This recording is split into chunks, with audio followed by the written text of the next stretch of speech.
वहां पर से वो गोली चला सकता था, पर उसको श्योर नहीं था जो वो सिर्फ राजीव गांधी को ही मार पाएगा। पुलिस वाला फ्लावर बेड के पास गया जहाँ वो स्पेंट बुलेट गिरी थी, और उसने देखा, उसने वो बुलेट उठाई और अपने जेब में डाली। पुलिस वाले ने बुलेट उठाई तो मैंने मान लिया कि मैं पकड़ा गया, क्योंकि कोई भी एक पैराडोला करेगा वहां से तो मेरे पेड़ की तरफ ही आएगा। मैं वहां बैठा रहा 2 घंटे, कोई आदमी मेरे तरफ आया ही, तो वो गोली राजीव गांधी को मिस कर गई, तो दिमाग में जाके चली गई। राजीव गांधी ने सोनिया को कम होम मिनिस्टर बूटा सिंह थे, वो पैनिक स्ट्रिकन हो गए। जब सिक्योरिटी दिल्ली पुलिस की थी तो सीबीआई कैसे इन्वॉल्व हुई इस केस में? चिदम्बरम ने, जिस दिन मैं मौजूद था पार्लियामेंट में, तो इस केस को हम सीबीआई को दे रहे हैं, और उन्होंने आगे इतना भी कहा सीबीआई में भी हम वेरी बेस्ट सीबीआई को दे रहे हैं।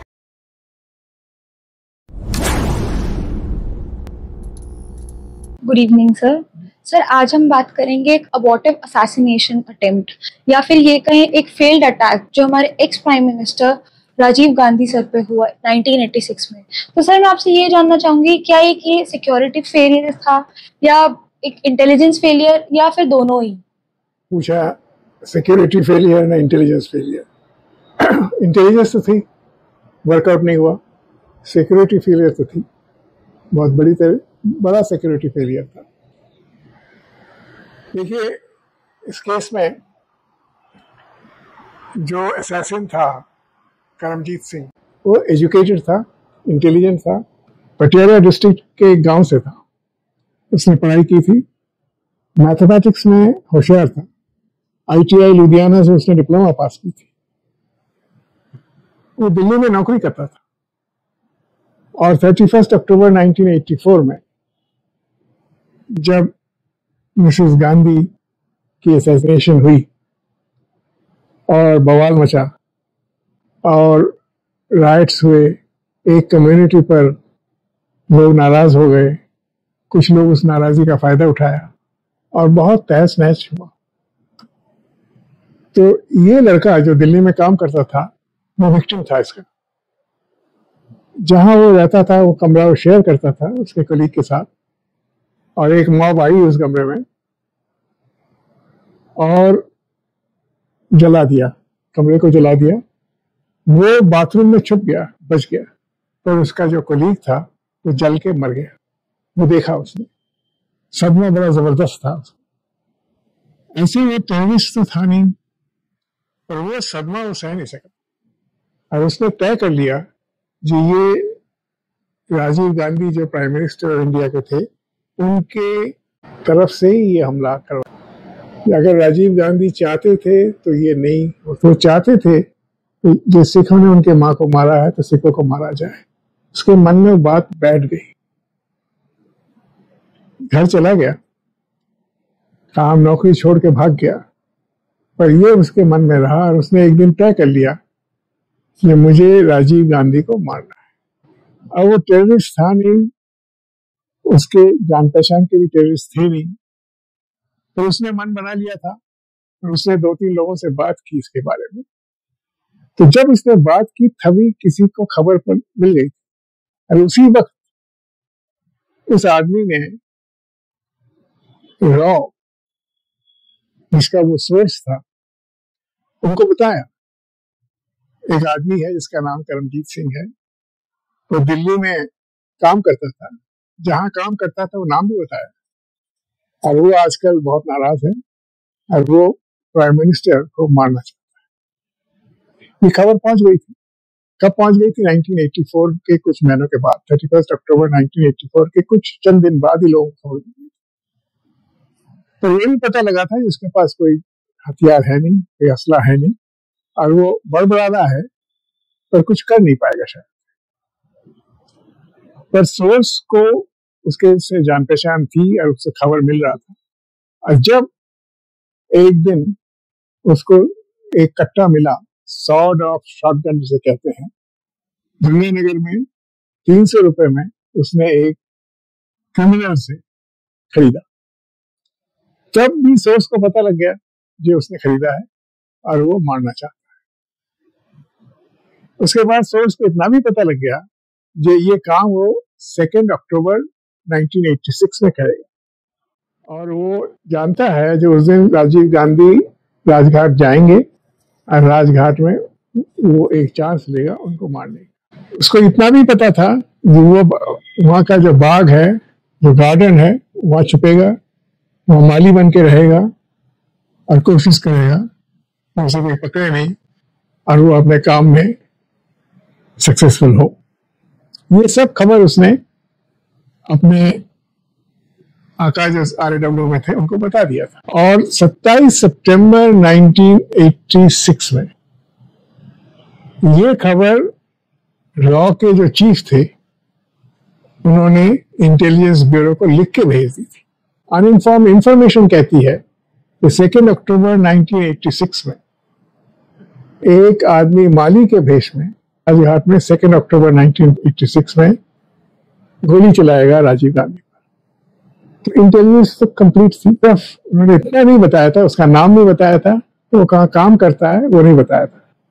उनको पता था, RAW उसका नाम भी पता था, कहाँ वो काम करता था पहले वो भी पता था। तो ये इंफॉर्मेशन उन्होंने नहीं दी थी क्योंकि वो सोचते थे अगर ये इंफॉर्मेशन वो दे दें तो उनका सोर्स एक्सपोज हो जाएगा। उन्होंने सोचा था इंफॉर्मेशन काफी है। ये जब IB के पास पहुंची, एडिशनल डायरेक्टर IB ने उसको लिख के कमिश्नर ऑफ पुलिस को भेज दिया। 27 सितंबर को ही भेज दिया, खबर आई और उसी दिन उन्होंने लिख के भेज दिया। और उस टाइम इंटेलिजेंस के जो चीफ थे दिल्ली के, जिनका काम था राजीव गांधी पर प्रोटेक्शन देना, मिस्टर गौतम कौल, उनके पास वो खबर पहुंची through the commissioner of police. Inquiry शुरू की। जितने माली राजघाट में काम करते थे उनके बारे में पूरी इंक्वायरी की और इंक्वायरी करने के बाद वो सेटिस्फाइड हो गए कि इनमें से तो कोई हमला नहीं कर सकता। बट करमजीत सिंह असला लेके वो 2 अक्टूबर के 4-5 दिन पहले ही राजघाट पहुंच गया। और उस जमाने में राजघाट में पेड़े थे, डेंस बुशेस थे, ग्रोन अप ट्रीज थे। वो उस एक पेड़ में चढ़ गया, जिस पेड़ से जो राजघाट में जो आदमी आएगा वो भी दिखाई देता है और जहां प्रेयर मीटिंग होगी वो भी दिखाई देगा। वहां पर वो चढ़ गया। उसके पास अपना बंदूक था और छोले, बादाम, गुड़ लेके वो पानी के साथ ऊपर चला गया। और 5-6 दिन वहीं वो रहा। और बीच में इंटेलिजेंस पुलिस, जो दिल्ली पुलिस की शाखा थी, उनके लोग आए, देखे, मालियों से क्वेश्चनिंग की, पर उनको पता नहीं लगा कि एक आदमी असला लेके, सॉर्ड ऑफ शॉटगन लेके पेड़ में बैठा हुआ है, वॉच कर रहा है। तो इंटेलिजेंस पूरी थी और सिक्योरिटी फेलियर भी हो गई। इंटेलिजेंस को पूरा इम्प्लीमेंट नहीं कर पाए क्योंकि एक तो RAW ने डिटेल्स नहीं बताए थे। करमजीत सिंह का नाम नहीं बताया था, गांव का नाम नहीं बताया था, कौन सा फैक्ट्री में वो काम करता है नहीं बताया। अगर वो बता देते तो उससे पहले उठा सकते थे। फिर उन्होंने सोचा अगर इतना बताते उनका सोर्स जो यूजफुल था उनके लिए वो एक्सपोज हो जाएगा, वो बाद में काम में नहीं आएगा। तो इतना इंफॉर्मेशन उन्होंने सोचा था काफी है, दिल्ली पुलिस के पास अगर ये पहुंच जाए तो वो आदमी को रोक सकेंगे। कामयाब नहीं हुई। उन्होंने जो 3-4 दिन उनको समय मिला, सारी इंक्वायरी की, सारी जगह सैनिटाइज की, पर पेड़ में पत्तों के पीछे एक आदमी असला लेके बैठा हुआ है और रात को वहीं रहता था, दिन में वहीं रहता था, कभी कभी नीचे उतरता था डेली एब्ल्यूशंस के लिए। सर, जैसा आपने बताया कि करमजीत सिंह ऑलरेडी री पे थे, इतने टाइम से वेट कर रहे थे, तो 2 अक्टूबर 1986 को ये इंसिडेंट कैसे हुआ? अब ये वाकया क्या है, कैसे हुआ? सारी पुलिस को खबर थी, इंटेलिजेंस पुलिस को खबर थी जो हो सकता है, तो गार्डेड तो वो थे ही। पर उन्होंने जो भी छानबीन की थी उससे वो कन्विंस थे कि इनमें से तो कोई नहीं मारेगा। राजीव गांधी आए, जिस टाइम में उनका आना था प्रेयर मीटिंग के लिए, उनके साथ सोनिया गांधी भी थी। वो गाड़ी से उतरे और उसने गोली चलाई, पेड़ से उसने गोली चलाई। गोली पहुंची नहीं राजीव गांधी तक। वो जो बुलेट, स्पेंट बुलेट था, वो एक फ्लावर बेड पर जाके गिर गया। जब ये आवाज हुई तो राजीव गांधी ने कहा गन शॉट, पर जो पुलिस वाले थे उन्होंने कहा tyre burst. Rajiv Gandhi gun shot बोल के आगे निकल गए। इन्होंने सुन लिया था गन शॉट, तो उन्होंने टायर बस सोचने के बाद भी उन्होंने छानबीन शुरू कर दी तो कहां से, अगर गन शॉट है तो कहां से फायरिंग हुई। तो वो एंगल देखने लगे, जो बिल्डिंग्स राजघाट के पास थे वहां चेक करने लगे। 2 घंटे का टाइम उनको था, पूरी प्रेयर मीटिंग चल रही थी। और करमजीत सिंह अपना सॉर्ड ऑफ शॉटगन लेके 2 गोलियों के साथ वहां खड़ा रहा, और सारा प्रेयर मीटिंग की जो क्राउड थी उसके गन शॉट व्यू में था। वहां पर से वो गोली चला सकता था, पर उसको श्योर नहीं था कि वो सिर्फ राजीव गांधी को ही मार पाएगा, इसलिए उन्हें पेड़ से तो गोली नहीं चलाई। एक पुलिस वाला फ्लावर बेड के पास गया जहां वो स्पेंट बुलेट गिरी थी, अब उसने देखा, उसने वो बुलेट उठाई और अपने जेब में डाल दी। वो पुलिस वाले ने भी बताया नहीं ये बुलेट मिली है। अब करमजीत सिंह तो मैथमेटिक्स का स्टूडेंट था, आईटीआई में पढ़ा हुआ था। वो कह रहा, उसने कहा मुझे, जब पुलिस वाले ने बुलेट उठाई तो मैंने मान लिया कि मैं अब पकड़ा गया, क्योंकि कोई भी एक पैराबोला करेगा वहां से तो मेरे पेड़ की तरफ ही आएगा, पर पुलिस ने नहीं किया। और मैं वहां बैठा रहा 2 घंटे, कोई आदमी मेरे तरफ आया ही नहीं। वो ढूंढते रहे बाहर, बिल्डिंग्स में ढूंढते रहे, लोगों को भेजा। और फिर पुलिस वालों से डिस्कशन हुआ कि अब राजीव गांधी को इसी रास्ते से वापस लाना है ना कोई दूसरी जगह से एग्जिट कराना है। बातचीत करने के बाद उन्होंने तय किया कि नहीं, सेफ है, हम वापस यहां से ही ले जाएंगे। जब 2 घंटे बाद प्रेयर मीटिंग खत्म हुआ, तब राजीव गांधी सोनिया गांधी के साथ फिर चल पड़े एग्जिट के लिए। और जब वो एग्जिट पॉइंट में पहुंचे, उसने फिर गोली ताक की और गोली चलाई। तो वो गोली राजीव गांधी को मिस कर गई, और राजीव गांधी जहां खड़े थे उसके सामने एक वॉल था, दीवार थी, तो दीवार में जाके गोली लगी। इस टाइम वो कोई फ्लावर पॉट में नहीं गिरा, बेड में नहीं गिरा, तो आवाज हुई, दीवार में लगते ही रिकोशे हुई, स्प्लिंटर्स उठ गए, सबने देखा गोली। दोबारा चलाई उसने, 2 बुलेट्स, 3 बुलेट्स उसके पास थे, एक बंदूक थी और 3 बुलेट्स थे। पहला मिस कर गया था, 2 बाकी दोनों चलाई, सेकंड भी मिस हुए, दोनों वॉल में लगे।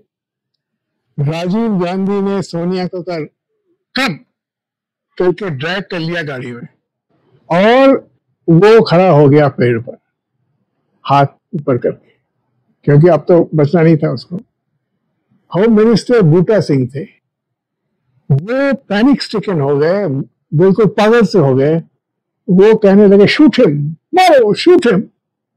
और गौतम कौल, जो joint commissioner, additional commissioner of police थे, जो इंटेलिजेंस के चीफ थे, जिनका काम था प्रोटेक्शन देना, वो चिल्ला रहे, नहीं, don't shoot, catch him, catch him. तो फिर गोली नहीं चली, वो अरेस्ट हुआ।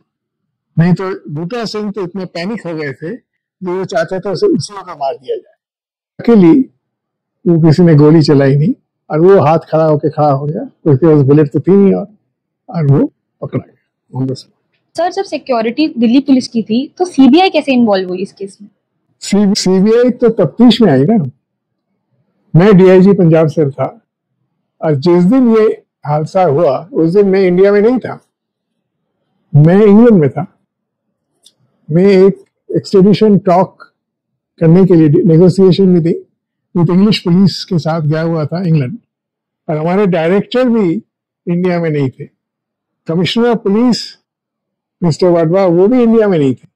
मेरे डायरेक्टर मिस्टर कात्रे और commissioner of police mister Wadhwa दोनों ही इंडिया के बाहर थे।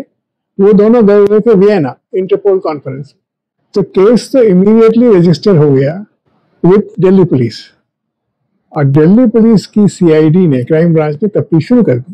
पर सेंट्रल गवर्नमेंट जिसके अधीन दिल्ली पुलिस काम करती है, होम मिनिस्टर ऑफ स्टेट थे मिस्टर चिदम्बरम, उन्होंने तय किया ये केस सीबीआई करेगी, और सीबीआई में भी पंजाब से ही करेगी। तो मैं तो फौरन वापस आ गया, और डायरेक्टर साहब भी वापस आ गए, कमिश्नर ऑफ पुलिस भी वापस आ गए, और पार्लियामेंट में अनाउंस किया मिस्टर चिदम्बरम ने, जिस दिन मैं मौजूद था पार्लियामेंट में, इस केस को हम सीबीआई को दे रहे हैं। और उन्होंने आगे इतना भी कहा, सीबीआई में भी हम very best in the CBI को दे रहे हैं।